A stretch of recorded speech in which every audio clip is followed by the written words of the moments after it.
और भी भयानक होगी। कब भारत से खत्म होगा कोरोना?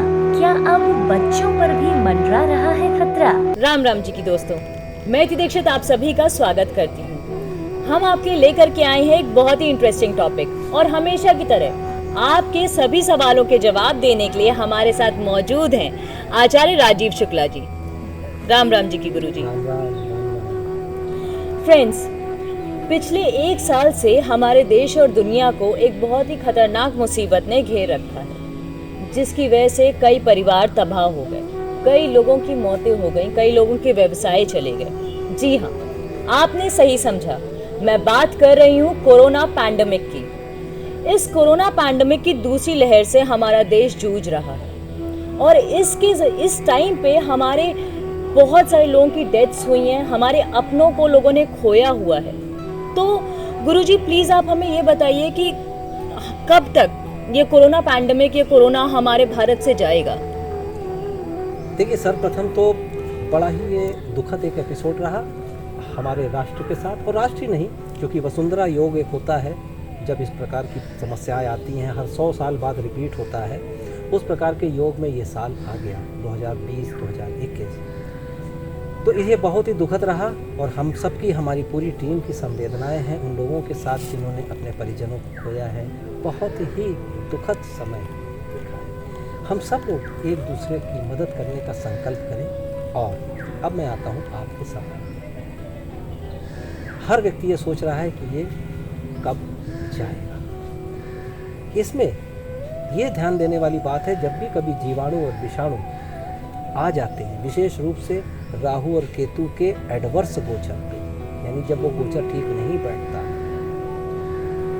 तो ये जाते नहीं हैं, वरन ये रुक जाते हैं। कहने का मतलब ये है कि ये बीमारी बहुत ही कम होती चली जाएगी।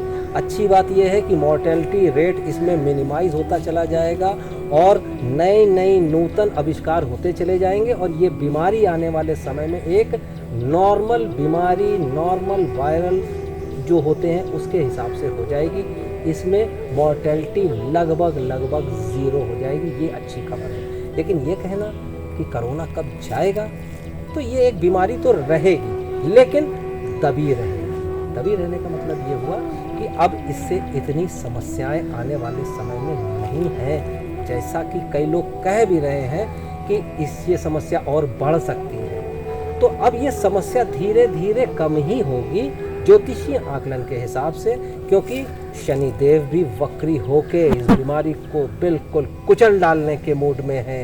यानी शनिदेव की कृपा, और शनिदेव हमारे भारत के, अगर मैं केवल अपने भारत राष्ट्र के संबंध में कहूँ तो शनिदेव का वक्रत्व 4.5 महीने आने वाले समय में इस पूरी बीमारी को कुचल देंगे, क्योंकि शनिदेव हमारी राष्ट्र की कुंडली के योग कारक हैं। बहुत ही अच्छा प्रभाव मिलेगा।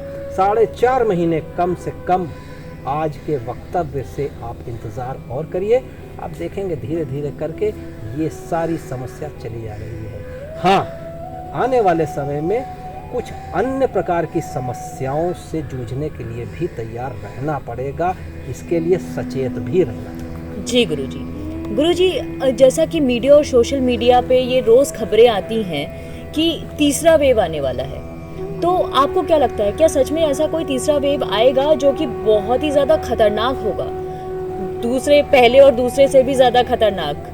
आपको क्या कहना है इस चीज के बारे में? देखिए, तीसरा वेव या चौथा वेव या आगे आने वाले समय में, वेव का मतलब ये होता है कि बहुत सारे लोग एक साथ किसी एक चीज से पीड़ित हो जाए। तो जैसा मैंने पहले बताया, जब शनिदेव वक्री होते हैं तो वैज्ञानिक दृष्टिकोण बहुत बढ़ जाता है। अगर वेव की बात करें तो वेव आने से पहले इतने ज़्यादा आविष्कार हो जाने वाले हैं इन 4.5 महीने में कि वेव अगर आएगी भी तो उसका नगण्य इफेक्ट पड़ेगा। और दूसरी बात, सतर्कता बनाए रखिए कि इस प्रकार की चीज़ उठ सकती है आने वाले समय में। पोस्ट अक्टूबर यानी नवंबर, दिसंबर, जनवरी और फरवरी, इन 4 महीने ये चीज़ दिख सकती है। लेकिन सतर्कता बनाए रखने के लिए मैं कह रहा हूँ, घबराने की बात नहीं है। विशेष रूप से जैसी बात कही जा रही है, आपकी बात में थोड़ा और जोड़ दूँ, जैसी बात कही जा रही है कि बच्चों के ऊपर असर होगा, तो इससे अभिभावक वगैरह बड़े चिंतित हैं। ज्योतिषीय आधार पे बच्चों के ऊपर कोई बहुत बड़ा ऐसा संकट नहीं आने जा रहा है, ये बिल्कुल आप निश्चिंत हो जाइए, क्योंकि ज्योतिषीय आधार पे बच्चों के ऊपर ऐसी कोई समस्या चिंता मैं नहीं देख रहा हूँ। हाँ, अभिभावक के तौर पे ज़रूर आप कुछ उनकी इम्यूनिटी बढ़ाने के लिए अभी से कुछ उपाय कर लीजिए, उनका ध्यान रखने के लिए कुछ उपाय कर लीजिए, तो वो आपकी अपनी इच्छा है। और जनरली बच्चों की परवरिश जैसे करते हैं, खूब खेलने कूदने दीजिए, खूब उनको एंजॉय करने दीजिए। ऐसी कोई बहुत बड़ी समस्या कम से कम तीसरी वेव में बच्चों के साथ मैं फोर्सी नहीं कर रहा। जी गुरुजी, तो दोस्तों आज के लिए बस इतना ही। होप करती हूँ कि आपकी इन्फॉर्मेशन काफ़ी ज़्यादा लाभदायक रहेगी। हम आगे भी और भी इंटरेस्टिंग टॉपिक्स आपके सामने लाते रहेंगे और आपको इन्फॉर्मेशंस और नई नई इंटरेस्टिंग चीज़ें देते रहेंगे। और दोस्तों अब आप बस हमारे YouTube चैनल को सब्सक्राइब करें, उस बेल आइकन को हिट करें और सब्सक्राइब करें, अपने दोस्तों के साथ शेयर करें, इंस्टाग्राम और फेसबुक पेज को फॉलो करें। और हम आपसे विदा लेते हैं। राम राम जी की दोस्तों।